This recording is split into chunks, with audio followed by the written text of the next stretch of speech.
Previously on 49cc Scoot. I started working on my first scooter after 11 years collecting dust. I modified the front forks, installed a 220mm front disc brake, mounted a pair of radiators for a liquid-cooled conversion, and redesigned the tail section. I wanted a new gauge setup to replace the Sigma bicycle speedometer and Koso tach with temp input because I'd like to have a single unit that's backlit with more functions.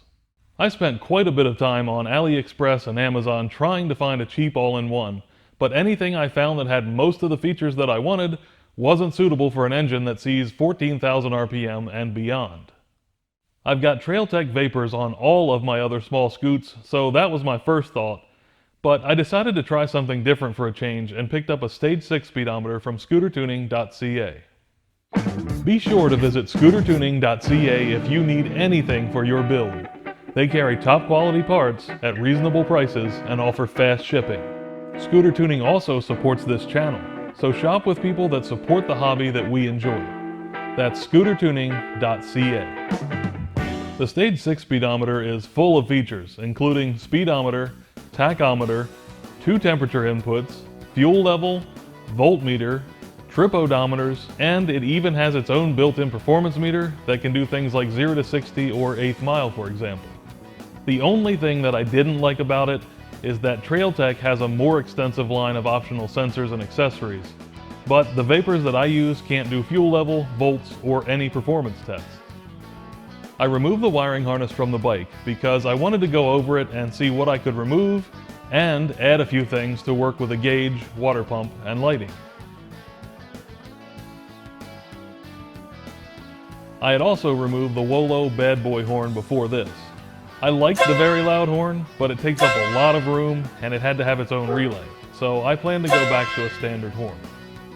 I got rid of most of the electrical tape before spending a ton of time adding and removing wires, most of which wasn't filmed because I think the only thing worse than spending days going over a wire harness might be watching someone spend days going over a wire harness. I got rid of some wiring, like the factory alarm circuit, years ago, but I kept the auto enricher wiring in case I ever used a stock carburetor again and the electric starter circuit.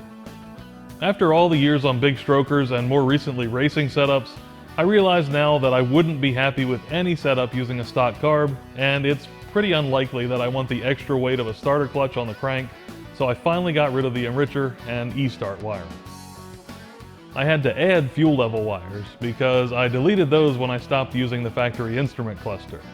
That was just a ground to the sender and a wire going from the gauge to the sender. When I checked the old fuel level sender, I got bad readings. I should have a 0 to 100 ohm sending unit, but I saw about 17 ohms on the low end and nearly 400 ohms on the high end. The sender was corroded as well, and the float was swollen enough that it wouldn't even come out of the tank, so I wanted to replace it. That's right about when I discovered that it's no longer so easy to get any part that I want for a Vento Triton. Don't get me wrong, plenty of parts are still around, but it's nothing like it used to be. In fact, when I first got this scooter, Vento had a US-based site where I could look at diagrams and order any part that I needed, very similar to big brands like Honda or Yamaha. Present day, I couldn't find a sender specific for the Triton that matched my tank because there are 2 styles of mounts just to make things more difficult. I wound up ordering a sensor for a YZ125 that appeared to be pretty similar. I'll put a link in the description. Actual resistance readings were just a little off out of the box, with a range of roughly 6 to 97 ohms. That's very close and probably wouldn't even matter with most gauges, but by bending the stop slightly, I was able to get closer to spec.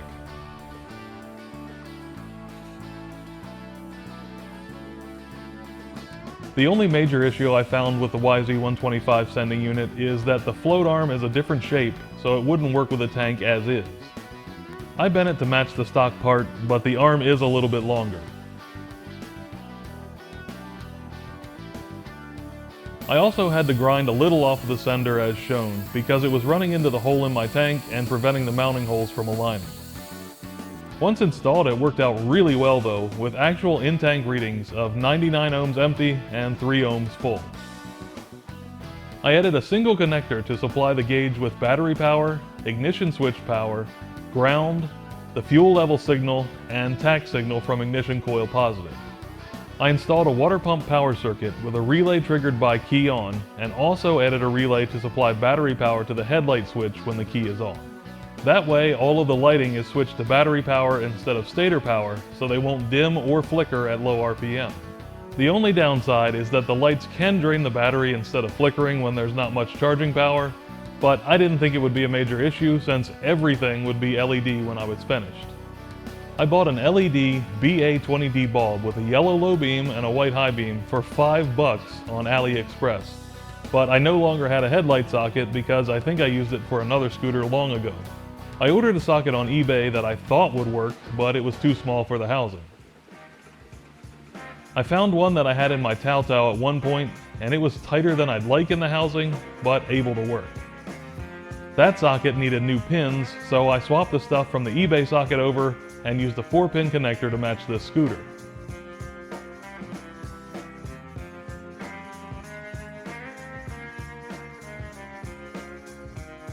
Then I added a T10 socket and a 194 LED to fit in the running light hole in the headlight housing. The stock flasher was upgraded to a 3-wire LED flasher. The stock one worked, but it was dim bright, instead of going totally out between flashes. I needed to switch a few connectors around to match the MVT ignition system. On my other scooter, I used a Yamaha regulator rectifier because the MVT was listed for Yamaha. It never controlled voltage well, so this time I didn't even bother and I just kept the Chinese regulator. Mounting the Stage6 speedometer was easy enough. A plastic plate is bolted to the gauge. Then, the supplied mount goes on the handlebar.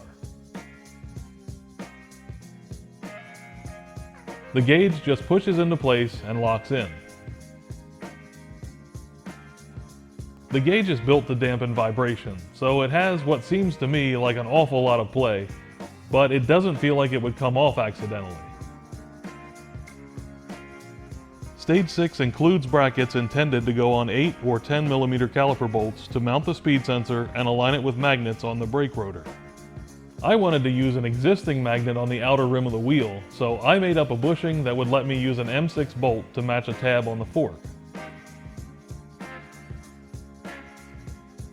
Then, the speed sensor went in and got adjusted so it sits less than 2 mm from the magnet before being locked in place by a set screw.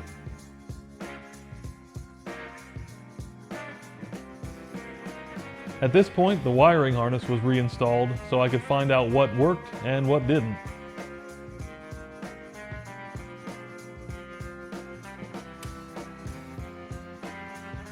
Everything that I could check without having a running engine worked, aside from the speedometer. I should be able to spin the front wheel and see a reading, but I got nothing. I tried moving the sensor extremely close, further away, and changing the alignment, but nothing worked. Then I thought, maybe the magnet that's already on the wheel for the Trailtech gauge won't work with the Stage 6 gauge. So I taped one of the included magnets to the wheel for a test. There we go. So the magnet for the Trailtech is probably facing the wrong way for the Stage 6, which requires the North Pole to be facing the sensor.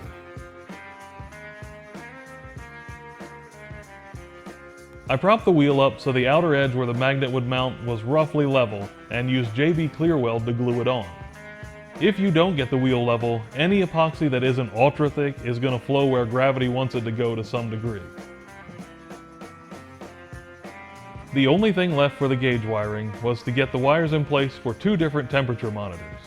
One will be in a cylinder head coolant port eventually, and it took both of the extensions that came in the kit to reach that area. I've since found that you can get cylinder head temp under plug sensors, but at the time I wasn't aware of that, so I just planned to use the second sensor for ambient air temperature and tied it up to the wire harness in front. That's going to do it for this video, but make sure you're subscribed with notifications turned on so you don't miss any updates. And please like the video if you've enjoyed it or found it helpful. Thank you for watching.